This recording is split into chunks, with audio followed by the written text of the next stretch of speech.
Hello साथियों, आप सभी को टारगेट एग्जाम सेंटर में स्वागत है। आज हम लोग भौतिक विज्ञान के महत्वपूर्ण क्वेश्चन देखने वाले हैं जो आपके सभी एग्जाम के लिए बहुत ही फायदेमंद होगा। चलिए क्वेश्चन नंबर 1 से शुरू करते हैं। क्वेश्चन नंबर 1 में दिया हुआ है साथियों, एक जिप्टो बराबर होता है। ए में है 10 के पावर -25, बी में है 10 के पावर -10 के पावर 25, सी में है 10 के पावर -21 और डी में है 10 के पावर -22। आपको ऑप्शन ये है साथियों, उपयुक्त में से कोई नहीं या उपयुक्त में से एक से अधिक। इसका राइट आंसर साथियों सी होगा, 10 के पावर -21। एक जिप्टो 10 के पावर -21 बराबर होता है। एक माइक्रोन बराबर है। ए में है साथियों 1/10 मिलीमीटर, बी में है 1/100 मिलीमीटर और सी में है 1/1000 मिलीमीटर और डी में है 1/10,000 मिलीमीटर। इसका राइट आंसर साथियों सी होगा, 1/1000 मिलीमीटर।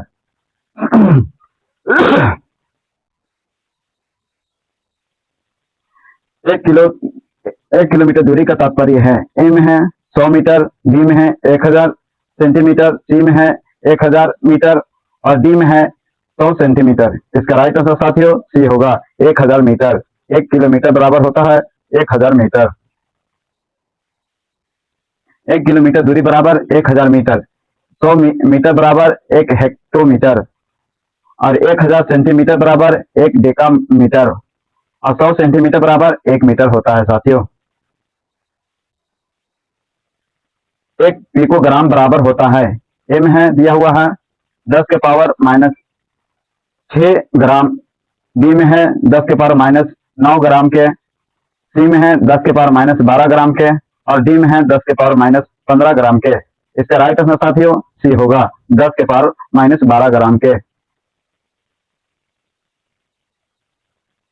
एक पिकोग्राम 10 के पावर -12 ग्राम के बराबर होता है। पेंडुलम घड़ी की साम्यवादी दोलन काल में होता है। ए में है 1 सेकेंड, बी में है 2 सेकेंड, सी में है 1.5 सेकेंड, डी में है 1 घंटा और ई ऑप्शन है उपयुक्त में से एक से अधिक या उपयुक्त में से कोई नहीं। इसका राइट आंसर साथियों बी होगा, 2 सेकेंड। पेंडुलम घड़ी के साम्यवादी दोलन काल 2 सेकेंड होती है। पेंडुलम एक निश्चित दूरी से लटके हुए पिंड को कहते हैं। गुरुत्वाकर्षण के प्रभाव के यह एक मध्य स्थिति के आगे और पीछे दोलन करता है।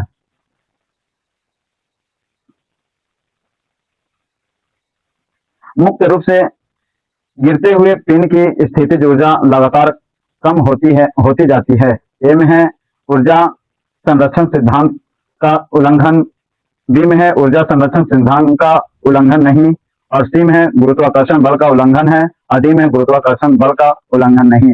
इसका राइट आंसर साथियों बी और डी दोनों सही है। वायु प्रतिरोध को नगण्य मानते हुए मुक्त रूप से गिरते हुए पिंड पर केवल गुरुत्वाकर्षण बल कार्य करता है। स्थित ऊर्जा का कम होना ऊर्जा संरक्षण सिद्धांत का उल्लंघन नहीं बल्कि ऊर्जा के रूप में स्थिति से दूसरे रूप में गतिज में रूपांतरण का सामान्य उदाहरण है। अतः विकल्प बी का कथन सही है। इसी प्रकार गुरुत्वाकर्षण का एक संरक्षीय बल है। जब पिंड गुरुत्वाकर्षण बल की दिशा में नीचे की ओर गति करता है तो उसका स्थितिज ऊर्जा का मान होना ठीक उसी प्रकार होता है जैसा गुरुत्व सिद्धांत से अपेक्षित है। इसमें गुरुत्वाकर्षण बल या उसके नियमों का कोई उल्लंघन नहीं होता। अतः डी भी कथन सही है। निम्नलिखित में से कौन सा न्यूटन के गति के तीसरे नियम का उपयोग करता है? ए में है तीरंदाजी, बी में है अंतरिक्ष रॉकेट और सी में है वेंचुरी मीटर और डी में उपयुक्त में से एक से अधिक और ई में उपयुक्त में से कोई नहीं। इसका राइट आंसर साथियों डी होगा, उपयुक्त में से एक से अधिक। तीरंदाजी और अंतरिक्ष रॉकेट दोनों ऑप्शन सही है। न्यूटन के गति का तीसरा नियम कहता है कि प्रत्येक क्रिया के लिए एक समान और विपरीत प्रतिक्रिया होती है। इस प्रकार तीरंदाजी तथा अंतरिक्ष रॉकेट दोनों ही न्यूटन के गति के तीसरे नियम का उपयोग होता है। क्वेश्चन नंबर 3 में दिया हुआ साथियों, गति को सर्वप्रथम किसने परिभाषित किया? ए में है गैलीलियो ने, डी में है न्यूटन ने, सी में है केपलर ने और डी में है टॉलमी ने और ई ऑप्शन में है उपयुक्त में से कोई नहीं या उपयुक्त में से एक से अधिक। इसका राइट आंसर साथियों ये होगा गैलीलियो ने। गैलीलियो ने ही सर्वप्रथम एक समान रेखीय गति को परिभाषित किया था। उसके अनुसार प्रति इकाई समय में तय की गई दूरी को गति कहते हैं। तत्पश्चात न्यूटन के पिंडों एवं वस्तुओं के गति का वर्णन करने के लिए गति के नियम प्रतिपादित किए हैं। न्यूटन के गति के दूसरे नियम के अनुसार किसी वस्तु का त्वरण सीधे अनुपातिक होता है। ए में है वस्तु के द्रव्यमान का व्युत्क्रम, डी में है वस्तु का लगने वाला बल, सी में है वस्तु का द्रव्यमान, डी में है उपयुक्त में से एक से अधिक, ऑप्शन ई में है उपयुक्त में से कोई नहीं। इसका राइट आंसर साथियों बी होगा वस्तु पर लगने वाला बल।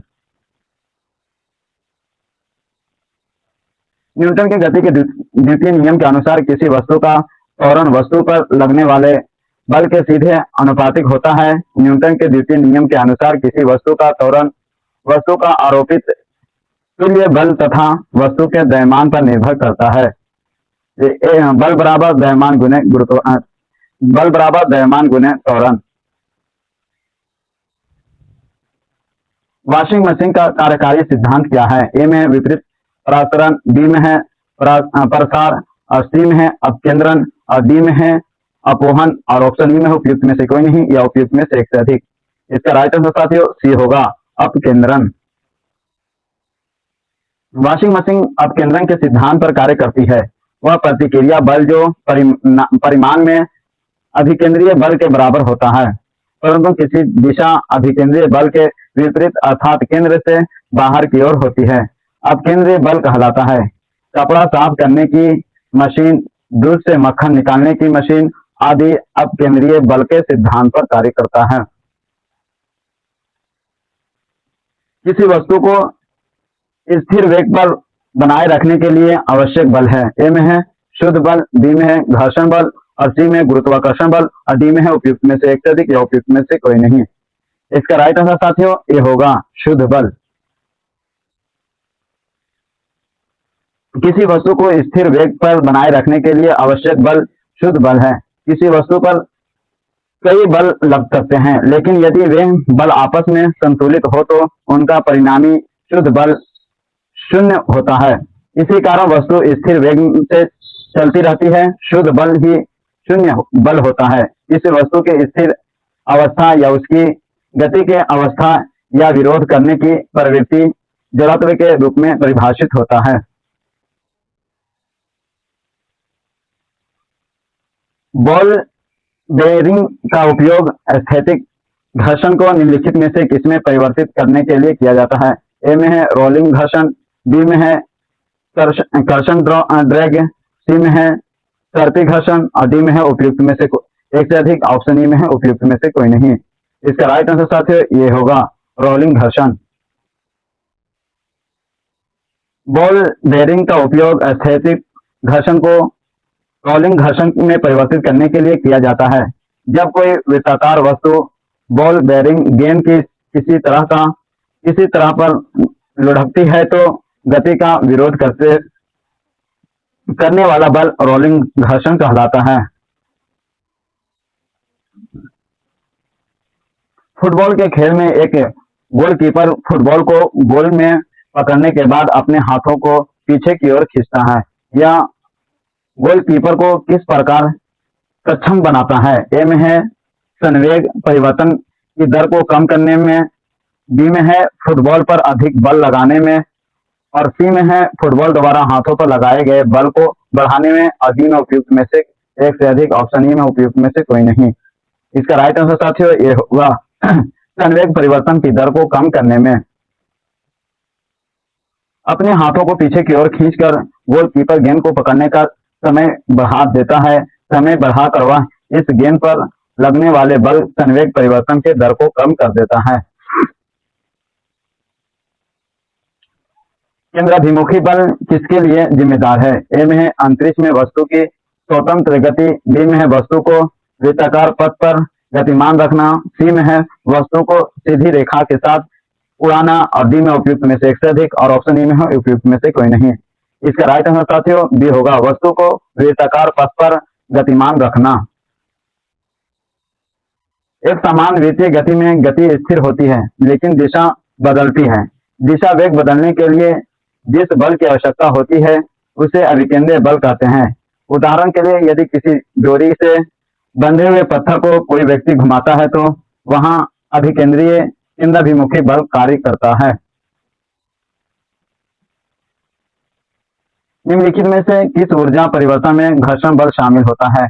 ए में है गतिज ऊर्जा से ऊष्मा ऊर्जा, बी में है स्थितिज ऊर्जा से ध्वनि ऊर्जा, सी में है रासायनिक ऊर्जा से ऊष्मा ऊर्जा और डी में है उपयुक्त में से एक से अधिक और ऑप्शन इनमें है इनमें से कोई नहीं। इसका राइट आंसर साथियों बी होगा, स्थितिज ऊर्जा से ध्वनि ऊर्जा। घर्षण बल स्थिर के साथ साथ गति स्थिर में भी लागू होता है। घर्षण से संबंधित गुणांक को स्थैतिक गुणांक और गतिशील गुणांक कहा जाता है, जबकि स्थिर में कोई विस्थापन नहीं होता अर्थात कोई कार्य नहीं किया जाता है और कोई ऊर्जा रूपांतरण नहीं होता है। यह गतिशील स्थिर में घर्षण बल के विरुद्ध गति होती है जिससे ऊष्मा के माध्यम से ऊर्जा की हानि होती है। दूसरे शब्दों में गतिज ऊर्जा ऊष्मा में परिवर्तित होती है। एक बस सीधे रास्ते पर चल रही है और अचानक दाईं ओर एक तेज मोड़ लेती है। बस में बैठे यात्री दाएं की ओर झुकेंगे, आगे की ओर गिरेंगे, बाएं की ओर झुकेंगे और डी में है उपयुक्त में से एक से अधिक, ऑप्शन ई में है उपयुक्त में से कोई नहीं। इसका राइट आंसर साथियों बाएं की ओर झुकेंगे। जब बस तीव्र गति से दाईं ओर मुड़ती है तो बस का जड़त्व बल बदल जाता है लेकिन यात्रियों का जड़त्व अब भी सीधी दिशा की ओर रहता है, इसलिए यात्री बाईं की ओर झुक जाते हैं। एक क्षैतिज वृत्त में स्थिर चाल में से घूम रहे पिंड के लिए निम्नलिखित में से कौन सा स्थिर रहेगा? ए में है वेग, बी में है त्वरण और सी में अभिकेंद्रीय बल और डी में है गतिज ऊर्जा। इसका राइट आंसर साथियों डी होगा, गतिज ऊर्जा। जब कोई पिंड क्षैतिज वृत्त में स्थिर गति चाल से घूम रहा होता हो तो उसके पिंड गतिज ऊर्जा स्थिर ऊर्जा रहती है। जब पिंड एक क्षैतिज वृत्त में गति करता है तो केवल वेग, त्वरण और बल की दिशा प्रत्येक समय लगातार बदलती रहती है लेकिन उसके परिणाम के संदर्भ में परिवर्तन नहीं होता। किसी वस्तु में उसके गति के कारण कार्य करने की जो क्षमता आ जाती है उसे उस वस्तु के गति ऊर्जा कहते हैं। अपेक्षिकता का सिद्धांत इनमें से इस वैज्ञानिक ने प्रस्तुत किया? ए में है अल्बर्ट आइंस्टीन, बी में है आइजैक न्यूटन, सी में है स्टीफन हॉकिंग और डी में है मैरी क्यूरी। इसका राइट आंसर साथियों ये होगा अल्बर्ट आइंस्टीन। अपेक्षिकता का सिद्धांत अथवा सापेक्षिकता का सिद्धांत अल्बर्ट आइंस्टीन ने प्रस्तुत किया था। इसका सिद्धांत यह है, यदि बल को न्यूटन में और दूरी को मीटर में प्रदर्शित किया जाए तो किए हुए कार्य को प्रदर्शित किया जाएगा। ए में है जूल में, बी में किलोग्राम वेट में और सी में है किलोग्राम वेट में और डी में है वाट में। साथियों इसका राइट आंसर ए होगा जूल में। किसी वस्तु पर बल लगातार उस वस्तु को बल की दिशा में विस्थापित करने की प्रक्रिया को कार्य कहते हैं। यह एक अदिश राशि है, कार्य बराबर बल अल गुने बल की दिशा में हुआ विस्थापन। यदि बल को न्यूटन में और दूरी को मीटर में प्रदर्शित किया जाए तो किए हुए कार्य को जूल में प्रदर्शित किया जाएगा। कार्य का इकाई मात्रक जूल होता है। हम एक लकड़ी के बक्से को 200 न्यूटन बल लगाकर उसे नियत वेग से फर्श पर धकेलते हैं, सीमांत घर्षण बल होगा। ए में है 100 न्यूटन, बी में है 200 न्यूटन और सी में है 300 न्यूटन और डी में है 400 न्यूटन। इसका राइट आंसर साथियों बी होगा 200 न्यूटन।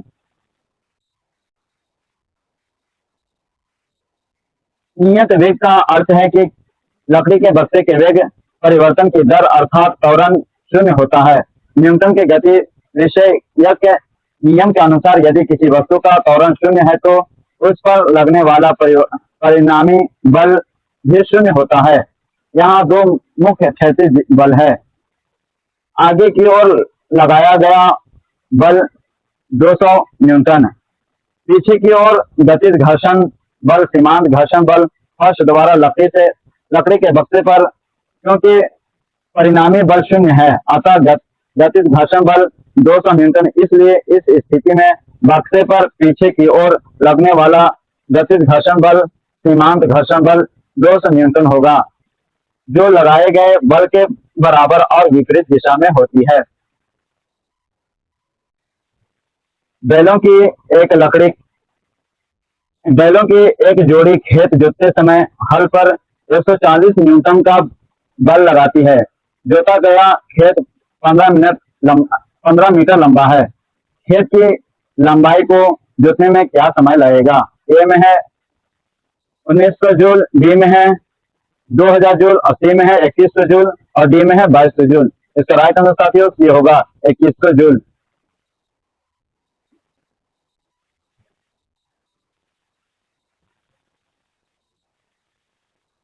एक ट्रक विराम अवस्था से किसी पहाड़ी से नीचे की ओर नियत त्वरण से लुढ़कना शुरू करता है।